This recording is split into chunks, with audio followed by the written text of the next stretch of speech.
Hello students, today we're going to be learning about adding rational numbers. We'll be expanding upon what we learned last week with adding integers with the same signs and with different signs. This week we will be including fractions and decimals. If you remember from last week, our rules for adding rational numbers are if the rational numbers have the same signs, we want to add the absolute values of our numbers and keep the common sign. So if they're both positive or they're both negative, we're going to add their absolute values and keep the sign of our numbers. If our numbers have different signs, we're going to subtract the absolute values and keep the sign of the number with the larger absolute value.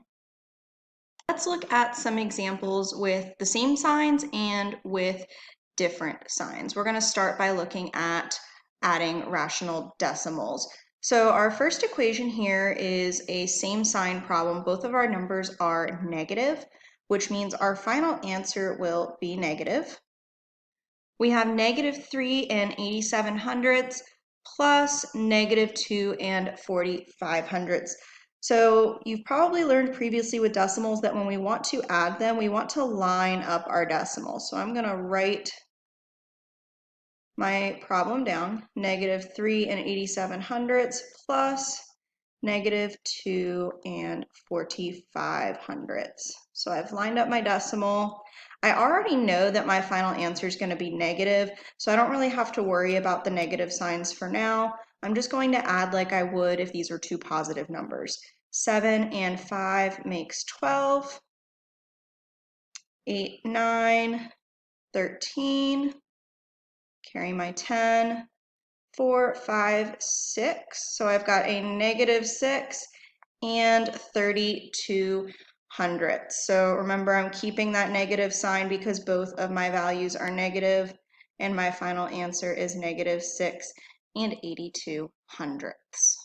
In our next example, our values have different signs. We have a -5 and 25 hundredths plus +3 and 75 hundredths. Now we have to be a little bit more careful when our signs are different on our values. So I want to look at the absolute value of each of my numbers first to know what the sign of my final answer will be. So I've got the absolute value of -5 and 25 hundredths, which is +5 and 25 hundredths. I want to know the absolute value of 3 and 75 hundredths, which is just 3 and 75 hundredths. Remember, absolute value is the distance a number is from 0. So when we're talking about distance, it is always positive. Since my negative number has the greater absolute value, that means my final answer will be negative. So our final answer is going to be negative. So I'm going to go ahead and bring my negative sign up to my final answer. Since the signs are different, we can actually rewrite this as a subtraction problem now. So I'm going to rewrite it as 5 and 25 hundredths minus 3 and 75 hundredths. Notice how again I lined up my decimals. The reason I can rewrite this as a subtraction problem now is because I've determined the sign of my final answer. So 5 minus 5 is 0. I can't take 7/10 from 2/10, so I'm going to borrow from my ones place, which makes this 12/10. 12 minus 7 is 5. I'm going to bring down my decimal, and 4 minus 3 is 1. So -5 and 25 hundredths plus 3 and 75 hundredths is -1 and 5/10. Let's look at some more examples. So here we have examples of fractions with a common denominator. So I've got -2/6 plus -5/6. Again, since my signs are the same, I'm just going to keep the sign in my final answer of my two numbers. So since these are both negative, my answer will be negative. And I can just easily add these two fractions since their denominators are the same. So -2/6 plus negative 5, 6. Remember that parentheses is around the negative 5, 6, just to show you that that negative sign belongs to the 5, 6. We don't want to mix that up for a subtraction sign. When we're adding fractions, we add the numerators and keep the denominator the same. So we still have a denominator of 6. And then we're adding negative 2 and negative 5, which is negative 7. So I've got negative 7, 6, which I can just rewrite. I can rewrite this as a mixed number, negative 1 and 1/6 left over. When the signs are different, again, we have to be a little bit more careful. We're going to look at the absolute values of our numbers first to help us determine the sign of our answer. Negative 3/8 is 3/8 places away from 0. And 7/8, the absolute value of 7/8, is 7/8 away from 0. My positive number has the greater absolute value, so my final answer will be positive. I don't really need to put a plus sign there to prove that it's positive. So we know we're looking for a positive final answer. And I'm going to, again, rewrite this as a subtraction problem now. So I'm going to write it as 7/8 minus 3/8. We're not subtracting the denominator stays the same, so we still have a denominator of 8.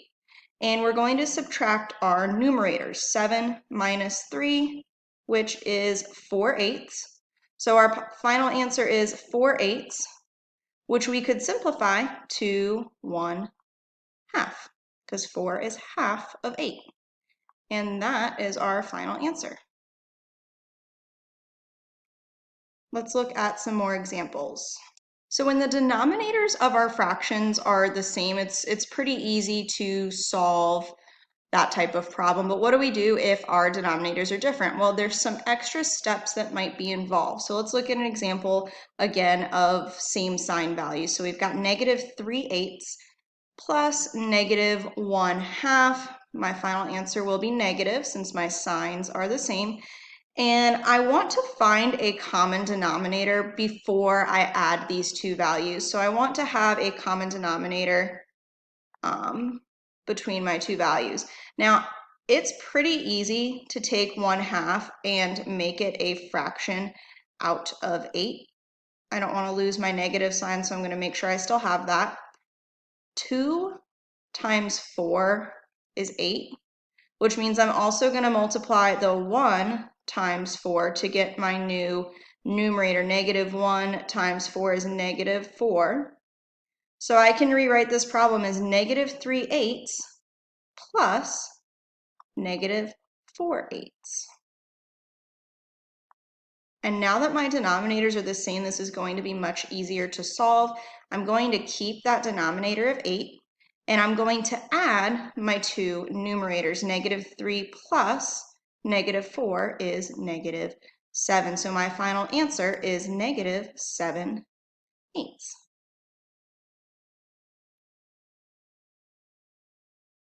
What if my signs are different? I have negative 4, oops, let's try that again. I've got 4/9 plus negative 2/3.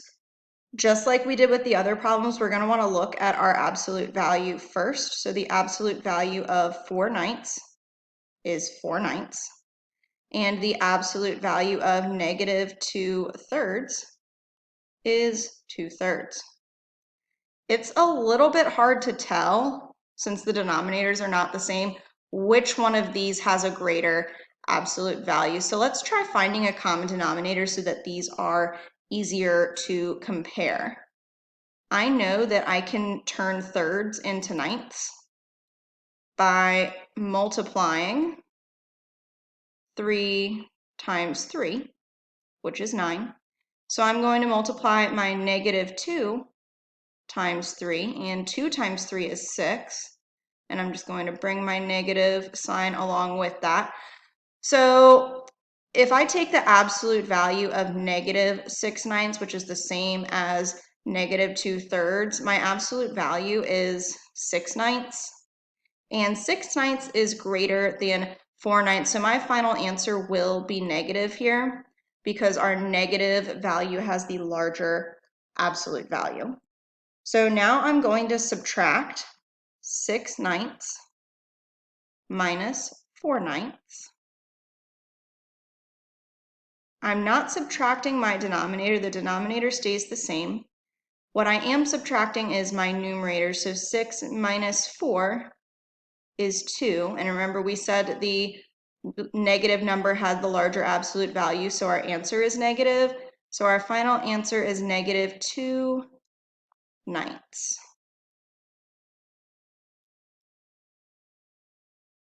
Two more examples left. In our last two examples, we're going to try adding some mixed numbers. Let's take a look at our first problem. -4 3/8 plus -1 1/2 is what?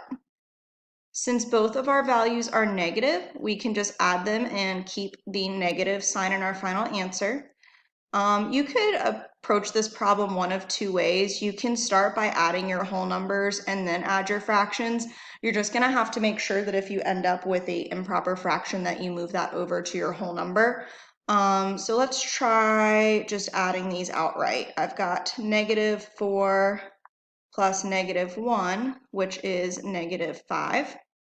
And I've got -3/8 plus -1/2. Now, I notice here that my denominators are different, so let's turn this into a fraction out of 8.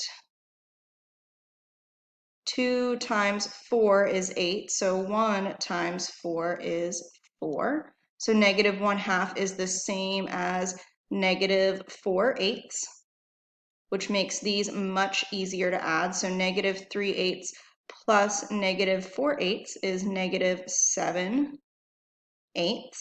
And we've got the -5, so we're going to add that -7/8 to the -5 to get our final answer of -5 and 7/8. I'm just going to write that up here and box in my final answer. But what if the signs are different? Now remember, we want to look at the absolute value. So absolute value of -2 and 1/2. Well, that's 2 and 1/2 away from 0. And the absolute value of 1 and 1/4 is 1 and 1/4 away from 0. Clearly, our negative number is the larger absolute value of the two, so our final answer will be negative. I'm going to bring that negative sign up to my final answer so I don't have to worry about it. And we're going to subtract our two values. So I've got 2 and 1/2 minus 1 and 1/4. I know that 2 minus 1 is 1, so I can bring that over. And 1/2 minus 1/4.